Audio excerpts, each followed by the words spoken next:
Boa tarde, está no ar o Happy Hour, ao vivo pela RCTV, o canal 27 da NET Digital. Hoje minha entrevistada é a escritora Neide Medeiros, ela que eu tenho a honra de receber aqui no Happy Hour, que já falou tanto, já escreveu tantas obras sobre Augusto dos Anjos. Hoje ela vem nos mostrar o livro que ela dedica ao paraibano Epitácio Pessoa. Então fica ligadinho que o Happy Hour está no ar.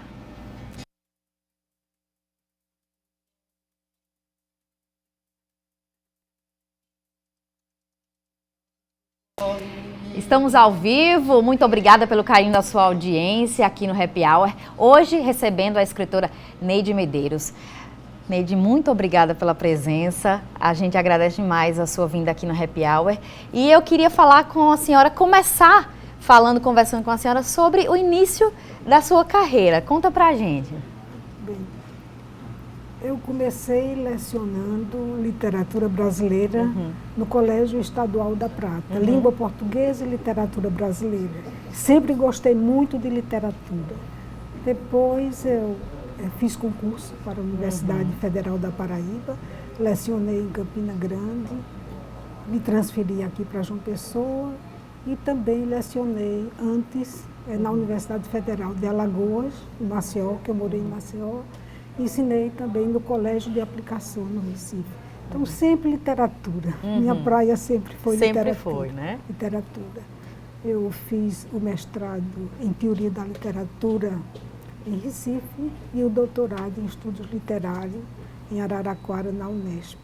Então, é assim, todo um caminhar pelos caminhos da literatura. Né? A senhora estava falando nos bastidores comigo sobre os seus primeiros livros, sempre dedicados a Augusto dos Anjos, né?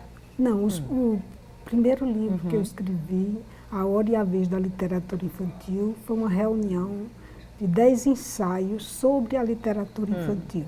Depois eu publiquei a minha tese de doutorado sobre o poeta Marcos Accioli, Guriatão, uma viagem mítica ao país Paraíso, que é exatamente com base no livro que ele escreveu, Guriatão, Cordel para Menino. É um livro muito bonito, eu me encantei com esse livro. Então, foi quando eu comecei com a professora Socorro Aragão e Ana Isabel, a gente começou a trabalhar a poesia de Augusto dos Anjos, a vida, a obra, a poesia de Augusto dos Anjos, e publicamos 6 livros sobre Augusto dos Anjos, através de 2 projetos financiados pelo FIC. E, ultimamente, a fotobiografia de José Américo, também financiada pelo FIC. Fora isso, eu escrevi também um outro livro de ensaios, né? Livros à espera dos leitores, né? Que é reunião de artigos que eu publiquei no Jornal Norte durante 2 anos e meio, atendendo a convite do jornalista William Costa. Então, publiquei, eram muitos artigos, eu selecionei uns 30 ou 40 artigos e publiquei esse livro. Mais recentemente, o ano passado, publiquei meu primeiro livro na área infantil mesmo. Era uma vez um menino chamado Augusto, que isso foi resultado exatamente dessas pesquisas sobre Augusto dos Anjos. E agora, então, Carlos Roberto me convidou para escrever a história de Epitácio Pessoa em quadrinhos. Em quadrinhos. Aí foi um desafio maior. Foi, né? Eu queria perguntar à senhora como é escrever para crianças. A diferença? Olha, eu acho difícil escrever para crianças. Você veja que durante 18 anos eu lecionei literatura infantil, teoria da literatura e literatura infantil na Universidade Federal da Paraíba. E há 12 anos que eu faço um trabalho para uma fundação do Rio, que é a Fundação Nacional do Livro Infantil e Juvenil. É uma fundação assim muito criteriosa e de muito conceito no Brasil, porque todo ano essa fundação ela atribui prêmios aos melhores livros infantis. E então eu faço um trabalho de leitura desses livros que as editoras me mandam. Eu faço resenha de livros e eu seleciono esses livros juntamente com 30 leitores votantes. Então, nós fazemos esse trabalho de seleção desses livros e no meio do ano eles divulgam, a Fundação divulga os melhores livros, atribuindo prêmios ao melhor livro infantil, ao melhor livro de poesia infantil. E eu tenho observado que não é fácil a gente escrever bem um livro de literatura infantil. Eu acho que por isso que eu relutei tanto Quais são as dificuldades que a senhora acha que existem para o escritor? Eu acho o seguinte, porque quando a gente escreve um livro para criança, o adulto que escreve um livro para criança, ele não deve escrever um livro cheio de diminutivos, tornando a criança menor do que é. Então, a criança ela deve ler o livro e dizer assim, esse livro meu pai vai gostar de ler, minha mãe vai gostar de ler. Então, eu admiro muito um escritor mineiro, que ele faleceu em 2012, Bartolomeu Campos de Queiroz, que ele escreveu inúmeros livros que eram denominados para crianças, mas ele dizia, eu não escrevo para crianças, eu escrevo para pessoas de todas as idades. Eu acho que exatamente o bom livro infantil é aquele que vai agradar a criança, ao pai, à mãe, ao professor, ao crítico, a todos. Então esse é que é o bom livro. Então por isso que eu digo que é difícil escrever para criança, atendendo a esse critério. Então esse aqui foi especial, né? Bem, eu não sei se eu consegui isso, né? Mas foi isso que eu tentei. Tanto quando eu escrevi uma vez um menino chamado Augusto, como aqui Epitácio Pessoa em quadrinhos. Eu procurei exatamente assim, atingir todo o público, não só a criança, mas também o pai leia, a professora leia, e que encontre alguma coisa aqui que eles não sabiam sobre Epitácio Pessoa. Porque eu fiz muitas leituras para poder escrever esse livro, não foi assim. O Carlos Roberto me convidou para escrever o livro, mas eu não escrevi. Eu já havia lido a biografia da filha de Epitácio, de Laurita Pessoa, que ela escreveu sobre o pai. São 2 volumes bem volumosos, eu já havia lido. Eu fui fazer uma releitura, fui ler outros livros, outras biografias, perfis, revistas, jornais, artigos sobre Epitácio Pessoa, para poder começar a escrever. Entendi. O que é que a gente encontra no livro? Deixa eu dar uma mostrada para o pessoal que está em casa. Essa aqui é a capa do livro. Pega aqui, David. Esse aqui é um esboço, né? É um esboço, chama a boneca do aqui livro. não É o livro. Que a gente chama boneca, não é isso? É o esboço do livro que vai ser lançado amanhã. A gente já vai falar sobre esse lançamento. Que é... Pegou? Que é ideal para crianças. Joia. Dona Neide, a senhora ia falando, o que é que a gente acha no livro Epitácio Pessoa em quadrinhos? É uma história resumida de Epitácio, simplificada? É uma história bem simplificada de Epitácio, pelo número de páginas, porque havia um limite de páginas, 35 páginas, eu não podia ultrapassar isso, então eu gostaria de ter escrito muito mais, mas... Tem volume 2 para a senhora? Pode ser que aconteça? Pode ser que aconteça, o que eu deixei de dizer, o que eu pesquisei, que está tudo anotado numa agenda, porque eu recebo várias agendas das editoras, como eu trabalho com livros infantis, as editoras sempre me mandam agenda. Então, por exemplo, eu recebi uma agenda de Ruth Rocha, né?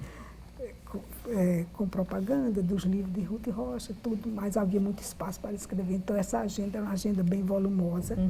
Eu enchi essa agenda toda, porque para escrever esse livro, primeiro, eu fiz como se fosse uma narrativa, contando a vida de Epitácio Pessoa, desde o seu nascimento até a morte. Depois, no segundo momento, eu tinha que fazer uma história em quadrinhos, e era a primeira história em quadrinhos, então era um desafio grande, né?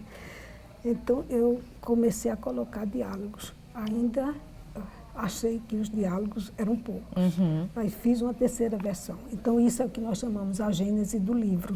Então, a gênese do livro, ele passou por esses 3 processos. Um processo narrativo, um processo com alguns diálogos e um processo só cheio de diálogos. E com relação ao ilustrador, eu acho que eu fui muito feliz em escolher o Isaac Brito, porque o Isaac Brito, ele já havia ilustrado um livro que é uma edição especial do Eu, de Augusto dos Anjos, e eu fiz um roteiro de leitura, isso é para o nível médio, para alunos do nível médio. Eu analisei 19 poemas de Augusto dos Anjos, mas de uma maneira assim, muito livre, sem ser aquele didatismo, sem um ranço do didatismo. Mostrando que alguns poemas de Augusto você podia associar com o teatro, você podia associar com a música, com a pintura. E o Isaac Brito fez essas ilustrações, e eu gostei muito das ilustrações muito delicadas. Eu disse, olha, o Epitácio Pessoa Desde criança ele sempre foi um menino elegante, bem comportado, e eu acho que vai casar muito bem com as ilustrações do Isaac. Né? E deu certo, porque eu disse, Isaac, você não fez, ninguém fez, só há um personagem aqui que ele exagerou um pouquinho, era um fazendeiro muito ignorante, tudo, foi a única pessoa feia que eu encontrei aqui.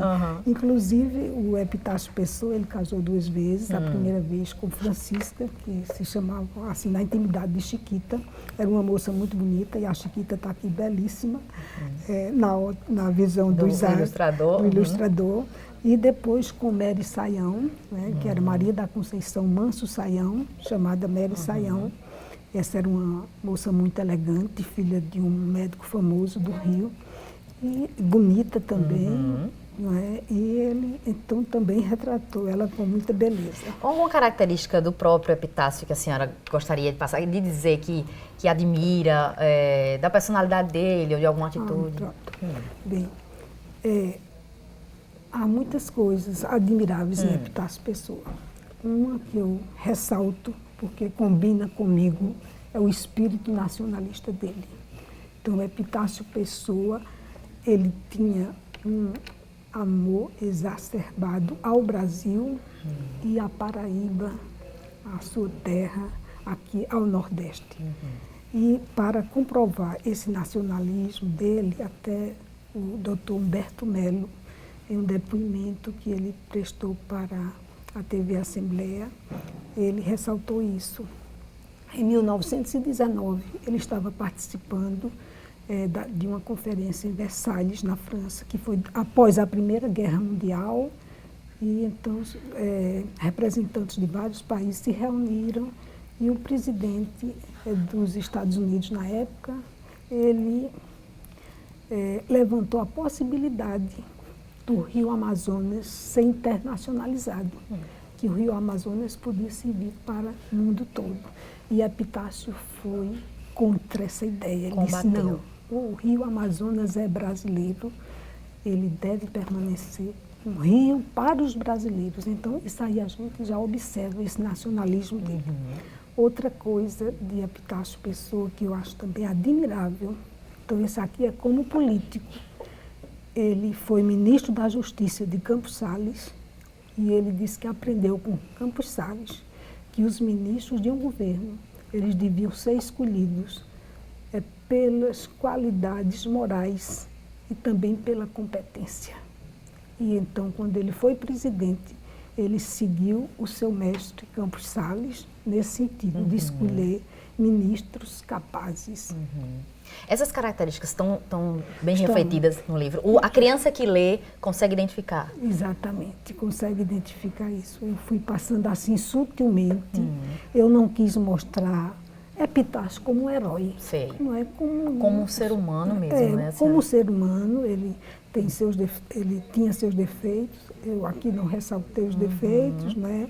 Mas defeitos que era, por exemplo, ele era muito austero, ele era às vezes um pouco ríspido, mas isso faz parte da sua personalidade, né? A gente não pode também obscurecer certas coisas, mas isso não precisou passar isso para as crianças. Não. Eu quero que elas vejam um menino que ficou órfão com 8 anos, foi muito dedicado aos estudos, sempre foi aprovado com louvor e distinção no curso de Direito, né?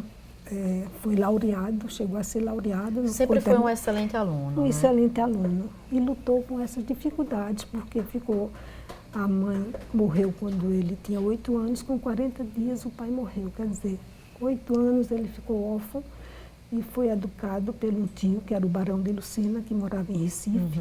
Com 8 anos a família se transferiu para o Recife e com poucos meses o pai e a mãe morreram. Eu vou dar uma pausa, dona Neide, a gente vai chamar o intervalo comercial agora. Na volta eu quero saber da senhora a sua opinião sobre a importância da literatura infantil nas escolas, sejam particulares, seja ela pública, privada, enfim, não importa. A gente volta daqui a pouquinho com o Happy Hour, não sai daí.